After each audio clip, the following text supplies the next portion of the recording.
De volta com o nosso Arte e Memória da Cidade, e pode não parecer, mas se juntar aqui tem um século. É mais ou menos isso.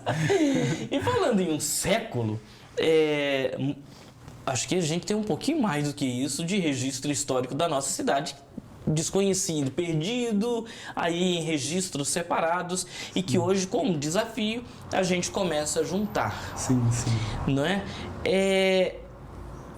No segundo bloco, a gente combinou do seguinte: fazer esse grande salto de desenvolvimento da história da nossa cidade com a chegada do grande monstro de ferro. Sim. O que foi isso? A Maria Fumaça, né? A Maria Fumaça. O trem que dividiu a história, né? Uhum. Onde o trem de ferro chegava, ele dividia a história. É preciso lembrar que nós éramos um simples distrito. A cidade era Peçanha. O Governador Valadares pertencia ao município de Peçanha.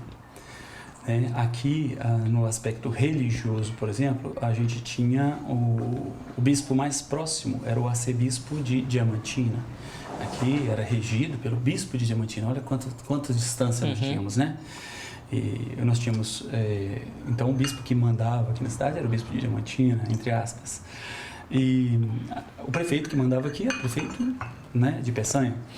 Bem, a cidade, então, ela, casuisticamente, ela, a partir de 1920, ela experimenta um grande crescimento, mas antes disso, bem antes, ela começa já a experimentar esse monstruoso crescimento, porque o trem, onde ele chegou no mundo inteiro, Evandro, ele causa um rebuliço, ele causa uma transformação total da sociedade, total, absoluta.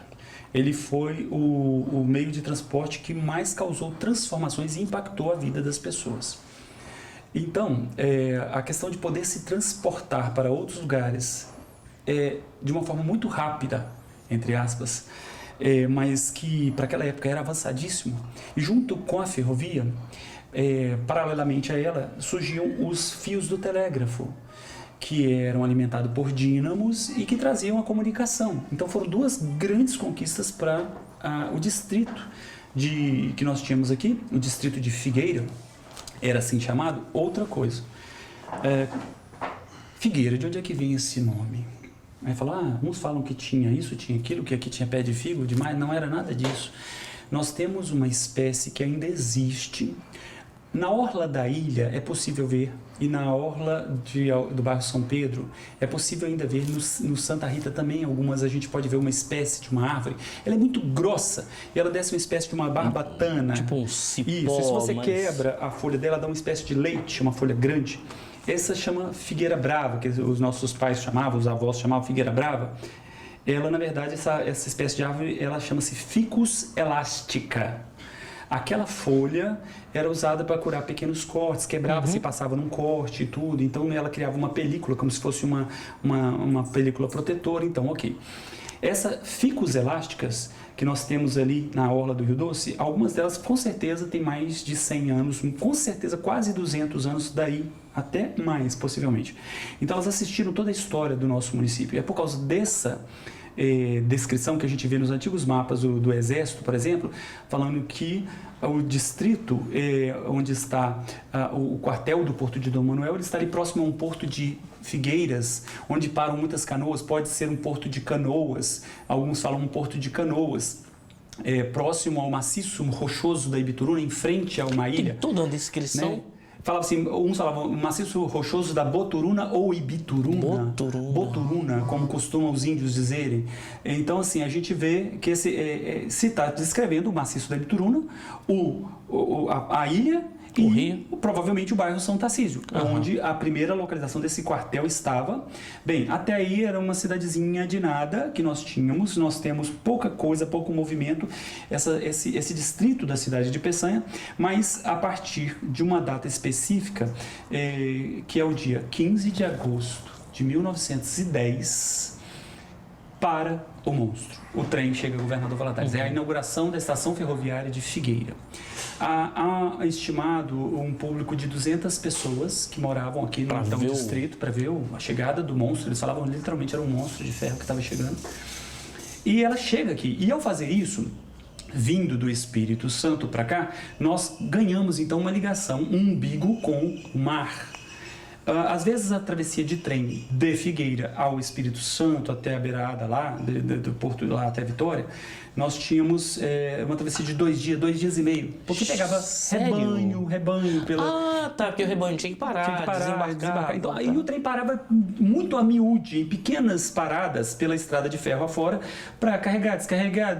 Ou seja, mas se tratava, a partir de 1910, o governador Valadares podia receber quase que semanalmente revistas importadas do mundo inteiro que chegavam através dos navios ao Porto de Vitória. Então, desde aquela época nós tivemos uma atipicidade. Valadares é uma cidade atípica. Nós não temos comida típica, nós não temos dança típica, não temos roupa típica, não temos nada típico. Tudo que é atípico.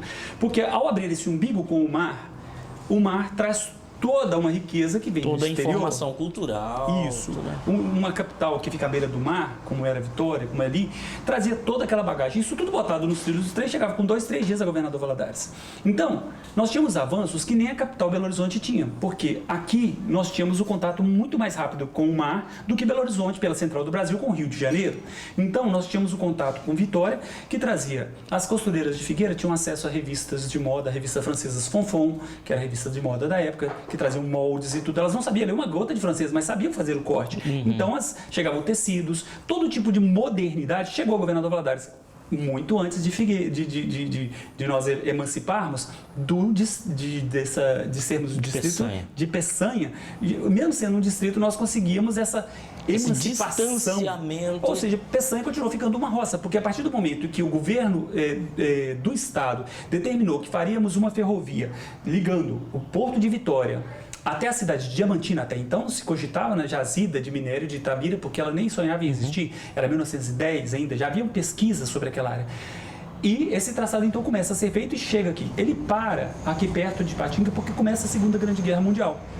Então Valadares usufrui muito, porque entre 2 grandes guerras a ferrovia praticamente ficou parada. Então nós temos aí o governador Valadares tendo uma saída para o mar. Se tratava dor de dente, lá em Vitória. Se buscava recurso médico, em Vitória. Ou seja, nós tínhamos esse contato, essa coisa de ter uma cidade cosmopolita, muito pequena ainda, mas o fato é que a população começa a dobrar. Com muito pouco tempo a cidade dobra, e a facilidade de se trazer novos equipamentos e máquinas faz com que as pessoas comecem a se instalar aqui. Outra coisa muito interessante que a gente vale ressaltar, Evandro, é porque a construtora, a partir de certo período, ela começa a devastar toda a mata em volta da ferrovia para poder abrir os caminhos de ferro. Precisava de abrir o leito da ferrovia. Enfim, ela faz um grande leito para a ferrovia chegar aqui a governador Valadares e devasta. Ao tirar a mata, afasta também os mosquitos, a febre, e começa então as pessoas poderem morar Atrai perto. pessoas. Isso. Então, a própria construção da ferrovia atrai muitos trabalhadores que dormem. Por exemplo, ao longo da Avenida Brasil havia muitas casas de pessoas que trabalhavam na própria ferrovia. Aquela Maria Fumaça da Praça da Estação, ela nunca transportou passageiros, ela era usada exclusivamente para fazer transporte de material e funcionários da então Companhia Vale do Rio Doce para abrir da estrada de ferro, Vitória Minas, desculpa, para poder abrir a estrada de ferro, a chamada Camboninha pelos funcionários. Então, por isso que a importância daquela Maria Fumaça da Praça da Estação ser um patrimônio histórico, porque ela foi a máquina que foi utilizada para abrir todo esse trajeto, desde Vitória no Espírito Santo até Governador Valadares, e posteriormente ela foi doada para Governador Valadares para ficar ornamentada na Praça da Estação. Bem, essa é a grande barato da ferrovia, ela divide a história da cidade. É uma metralhadora histórica. Eu tenho que falar, porque teve a pouco, Evandro. Cara, é muito bom conhecer a história assim, é muito bom mesmo. Sim. Né? Seria interessante até propor assim, um circuito de história com alunos. Sim. Né? De terceiro ano, por exemplo, das escolas, juntar e vamos fazer um aulão de Valadares ou dessa nossa região. Sim. De novo, gente, terminando o bloco, a gente só termina o bloco com música. Isso Vamos lá aí. de música? E vamos lá de música. Então tá, não sai daí porque tem mais. Terceiro bloco, você tá tentando respirar? Nós estamos aqui com vamos tomar uma água aqui.